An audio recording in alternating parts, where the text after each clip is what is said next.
guys, Mike from John Ready English here coming from our new office, and today we're going to talk about the EY job simulation. I know that a lot of you have requested lots of different videos, and the good news is we're going to be putting out quite a few past the interview series. We've had loads of questions, and our PwC video is the most watched video on our channel. In terms of the specific questions, we really want to make sure that we're doing things as much as possible in an ethical way, because of course we want to give you the framework and the ideas behind it rather than always concentrating on the individual questions, because potentially that's not really helpful for you across the entirety of the interview process, particularly when you get to assessment centre and to partner interview, and also we believe it's not particularly fair to the companies as well. The other thing I want to let you know about is that our interview success system is out now. It is a compendium of a lot of my experience, the resources and frameworks that I use to break down big company interviews, whatever the company. If you want to know about it, it's there. It's really helpful whether you be a student, a professional, and for international students there's lots of additional add-ons, for example, understanding how to go through from 0 to Tier 2 job interview, understanding applications, and lots of different CVs, cover letter course, and we've got lots of new and exciting things in store for you. So the link is down in the description, go and check that out. And without further ado, let's have a look at the EY job simulation. So we're really interested in, this is quite a long job simulation, and this is becoming more and more common and best practice for the different companies. Deloitte does this as well. A couple of other companies do this, so it's interesting to understand this. Generally it will come after some form of online test, whether that be numerical or SJT, and you'll be invited to do this. So we're going to look at sort of the 3 different parts today. We're going to look at the written response to a business email and talk about a framework for understanding and answering that effectively. We're going to look at some likely video questions, play through a couple of scenarios, and finally I'll talk briefly about SJT questions to rank. I do recommend, if you haven't practiced these before, our recommended test provider is Job Test Prep. We do work in conjunction with them. The link for that is below in the description. They're the longest running online test provider. They've been around for 28 years. We use them for all of our one-to-one clients. So we will only ever recommend a product that we believe is of the highest quality and can really help you. So we're not going to concentrate too much on this. So first of all, let's talk about the written response to the business email. And this is a lot of graduates, when we speak to them, they don't really understand how to write and respond to a business email because they've never had to do it. So what I'm going to do today is I'm going to first of all break that process a little bit down with you. I've done this somewhere else, I think in relation to KPMG, on one of the short videos and guides and advice, but let's jump into this in a little bit more depth. So what you want to think about with the business email is you've got 3 parts. So you have intro, body, and outro. And the reason we always want to try and think about breaking it down into its simplest parts. So when we're talking about the intro, what we're trying to say is, who are you? And what do you want? This is something that a lot of people miss. You could say, like, hi, my name's Mike, I'm an associate auditor at EY, and I'm writing to you in relation to something else. And you want to start by introducing, what is it that you want. So if you're writing to summarise a business report, you say, please find below the details for XYZ business report. If you're writing to make a business request, you might say, dear so-and-so, my name's Mike, I'm an associate auditor at EY, and I am writing this email to try and follow up and find some further information about ABC. When we come to the body, what we really want to think about are questions or information. So the purpose of an email is to communicate information or to try and derive information from the opposite party, which means you're either going to have questions that you need to ask. Those questions will provide some kind of detail, or you're going to have information which you are seeking to request or give to the other party. And here you really want to think about structure. So the first thing to think about structure is never assume that the other party knows anything.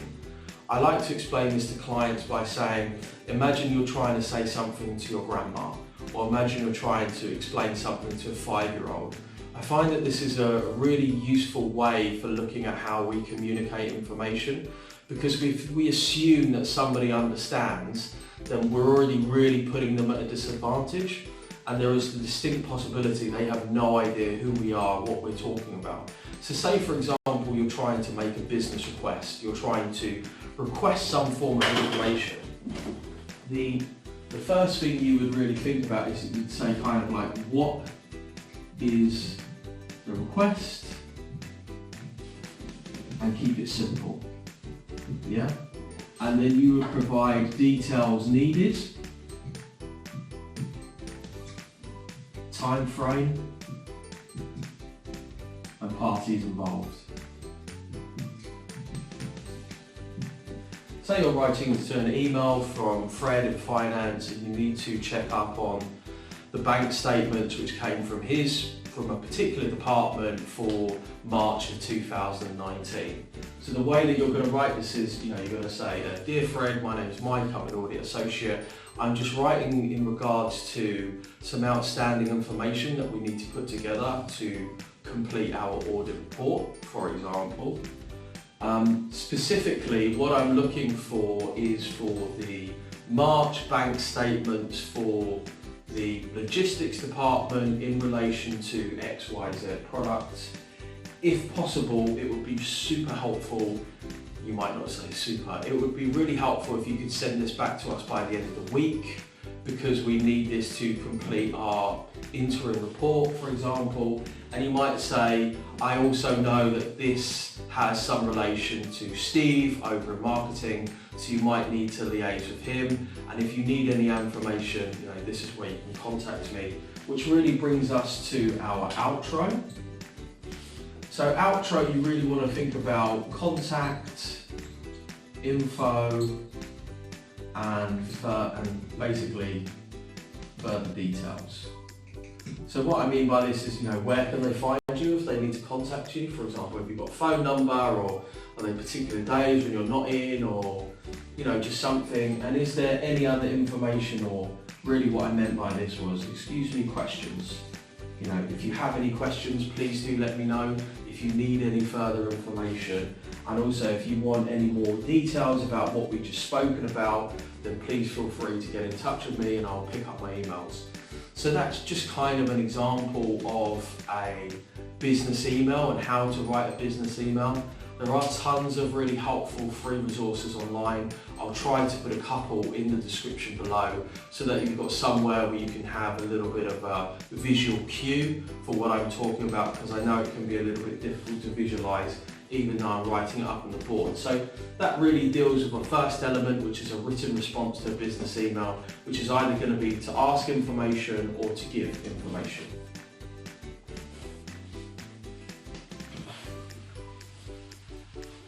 So next we want to deal with these 6 interview questions and what they're going to be, and kind of speak about this in a little bit more detail. So the video interview questions, based upon what candidates have returned, is 90 seconds to respond and 30 seconds to think in between, which is really not a lot of time. We tend to see interview questions run a bit longer, for 2 to 3 minutes. EY likes strength questions. So strength questions are trying to derive a more honest answer, really from a psychological perspective. A good comparison of this is tell me about a time you're successful. This is a competency-based question versus what is your idea of success, which is a strength-based question. So what we're kind of thinking about is, what are the likely questions that are going to be asked, and how can we prepare for them? So first of all, we always, and you'll see this come up time and time again, we know that they're going to ask why EY and why this role. That's a given. You should always think, when preparing for an interview, they're always going to ask you, why do you want to work for us and why do you want to do this job? And this really just breaks down to good research. So, pick up 5 facts, whether that be from their annual statement news, something like that, and why this role is about looking at the job description and also matching up your skills and experience. Yeah? So, if we use the example of an auditor, have a look at the job description for an auditor. If you don't find the information, sometimes some job descriptions, particularly from graduate roles, can be a little bit salesy, so they don't really give a lot of substance to the role itself. They're really more trying to sell the company, the values, the team, the organisation, and why you should join them. Use Google and go and look for another job description for audit until you can get a really decent list of skills. So you're trying to really say to the interviewer, this is what I'm going to be doing. I know that I'm going to be doing these things from 9 to 5, day in, day out, for example. And then when we're talking about the skills and experience, you derive the skills from the job description. I'd say you might pick out 1 or 2 skills. Bear in mind you've only got 90 seconds, it's really not a lot of time, and it scales. And I've spoken before about this in other videos. If you're not sure how much or how little you should say in 90 seconds, a good way to look at this is to think, okay, take a book down from the shelf, just an average book, read out loud for 60 seconds. Once you're finished on a timer, just go back, count out the number of words. If you want to be a little bit more accurate, do that 3 times. So then you have a good idea of how quickly you speak in 60 seconds, and then you can carry that over to the 90 seconds if you are writing out a script. This could be a bit faster, could be a bit slower, but of course you're going to be using a camera, using some way to record and improve yourself. And if you're not sure about any of those things, by all means check out the interview success system. I go into that stuff in really great detail with templates and ideas and breaking that stuff down. So the first half of the answer is like, what are you going to do? And the second half is why you. So why you is like, I've got these skills. You may not have direct experience. A lot of times people say to me like, I haven't worked in audit or finance or whatever the role may be. That's fine. You just need to think about transferable skills, whether that be teamwork, leadership, problem solving skills, interpersonal skills. There are a lot of transferable skills, i.e. skills that can be used, that are used in one role, that can be used in a different role. It's just different people, different circumstances and context, and also different clients, essentially. So we know for sure that that's going to happen. And then what's sort of come up is, what about, some different examples of potential other questions, other sort of strength-based questions. And I want to go through a couple of these really just to kind of give you an idea and a think and a feel for how you would answer these questions. So first of all, what are your personal strengths? This is a good strength-based question. It's also probably one of the most hated questions.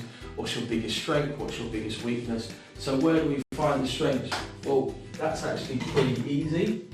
So we would find the strengths from the skills. Yeah. So if we're thinking about strengths, it might be your attention to detail, for example. It might be your analytical skills, your teamwork skills, your client relationship skills. And then if you can provide a short example. Now, sometimes you can't always provide an example for a strength-based question, but we can work within the time. So if you had 90 seconds to answer what is your greatest strength, you might say, well, actually my greatest strength is my ability to forge new relationships with people. I found that in my experience at X Society on X role, I was actually really effective in forging relationships with different people.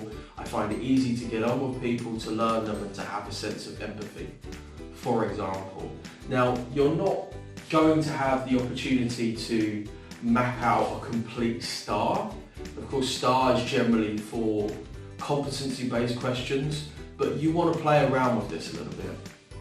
How about something else? How do you react to change? So this was another relatively common strength-based question. This talks about adaptability, resilience, and flexibility. because EY tends to lean towards strength-based questions, which are much more reactive and responsive, rather than you being able to go back to your past experience and just sort of pluck out an example. But again, we can always use examples. Past behaviour indicates future performance. So how do you react to change? I find that I react quite well to change, because what I would tend to do is, first of all, I would sit down and look at the change, see if that's something that I can adjust to, whether I need any more information from any other parties, and to see actually whether that has any impact on myself, the work that I'm doing, or the people around me. And then I would seek to ask others, look for help, look for any kind of support if I'm unsure how to react to this change. And again, if possible, if you've got time within those 90 seconds, then you might provide a really quick example, like there was a time when a deadline was moved, or there was a time when a project was changed that I was working on. There's lots of different ways that you can actually answer questions quite concisely, which brings me to a sort of really interesting point. In the interview success system, I think we provide answers and potential up to 50 different strength-based questions. So sort of dotted around all over there. The reason why we wanted to produce the course is because, yes, you can go and find those resources for free, but it's super time consuming.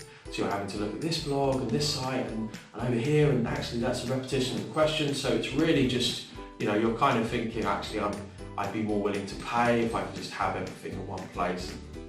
When answering strength-based questions, first of all, I think it's really good if you can do this sort of on a rolling and repetitive basis. You could do this with flashcards, you could do this with a random number generator and a sheet of questions in front of you.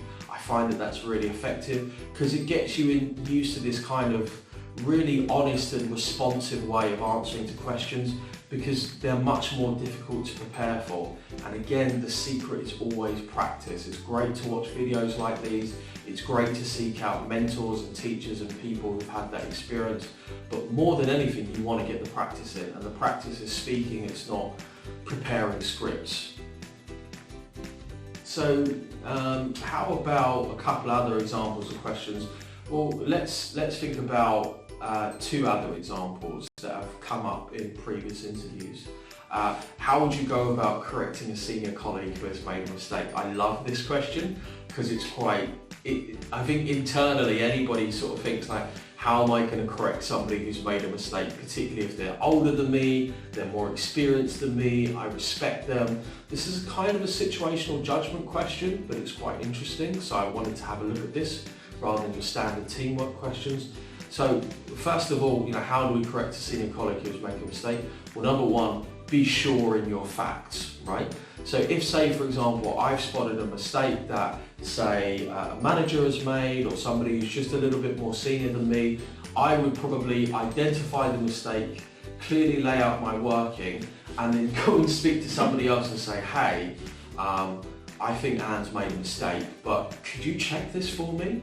Could you just double check that my thinking is correct around this, or maybe there's something I haven't taken into account, maybe some information or some data has been updated, I'm not privy to all of the latest information. So I get myself fact checked first of all. The second thing I do is approach that person by themselves. I think one thing, and a lot of times situational judgment questions are kind of common sense, nobody wants to be shamed.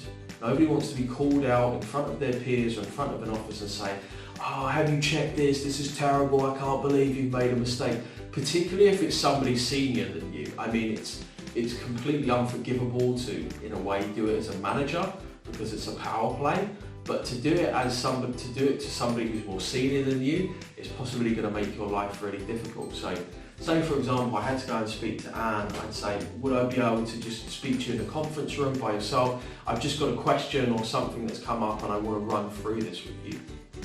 And then I'd sit down with them and first of all, very logically go through what I found and say, Anne, I just wanted to let you know I've been going through this report and I think that I've actually calculated this to be a different result, or something is different. I believe that maybe a mistake has been made, but I just wanted to double check with you and go through this with you because of course you've got more experience than me. I have checked with another colleague to see if the way that I've gone through this is correct, but I just wanted to go through it with you and just check and see what you thought. And then, you kind of go through it, and the good thing is that hopefully that person also has a sense of maturity, and we all make mistakes, right? So then we can go through, correct the mistake, because ultimately it's not being right or wrong, it's about delivering the best service to the client. That's what's really important. And let's pick out another sort of interesting question, which is, how do you handle any unexpected delays in the project? Now, if you've ever worked at a big company or tried to deliver projects, like the best laid plans of man, God laughs, right? So we try and project out and say, we think that this project is going to take X amount of time, and then all of a sudden, before you know it, we're delayed by 3 weeks because there are lots of different moving parts within the plan, and there has been some form of delay. So how do we do this? Well, first of all, we want to be responsive rather than reactive. Reactive is kind of like, oh my God, we're late. What are we going to do? We need to apologise. But the thing is, again, things are late, things happen, situation changes. Some clients will understand that, some clients won't. But what you want to make sure is you're giving all the information that is required. So if we think about this, how do you handle any unexpected delays in the project? So first of all, we need to identify the delay and also identify why it's unexpected. Is this something that we could have planned for as we kind of go through this review process and think, well, next time, could I have known that, this person wasn't going to deliver this information, or this computer system was going to break down, for example? Yes, no, and then we need to factor that in. So we need to think about, well, how major is the delay? How significant is it? Is this something where maybe we've lost 2 days here, but we can make it up somewhere else? Is it going to make a significant impact ultimately on us completing this project to the client's satisfaction? And if it is, then really we want to get ahead of the problem as much as possible, and probably either draft an email, speak to the client, and probably speak to your manager first and say, look, we've had something come up. I'm not really sure what to do with this. Do you have any advice? We think that maybe we're going to need to go and speak to the client and say that we're going to be delayed by X number of time. And then, depending on what your manager says, or depending, kind of where you are, you might want to speak to the client about that, because undoubtedly it's always, when we're sort of driven by fear, we think, oh, actually that's not going to happen.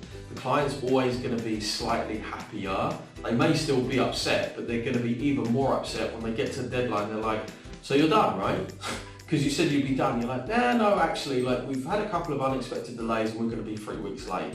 The next question is going to be, how long have you known about these delays? And if you say, well, actually, we've known for a couple of weeks, but we didn't know to tell you, then they're going to be livid because it's not professional. The professional thing to do is to take that straight away to the client and say, look, we just want to let you know this is what's going on. It may have an impact in terms of us delivering this project in time, and we just feel that this is important enough information, we can't adjust anywhere else. So there is the potential for some form of delay.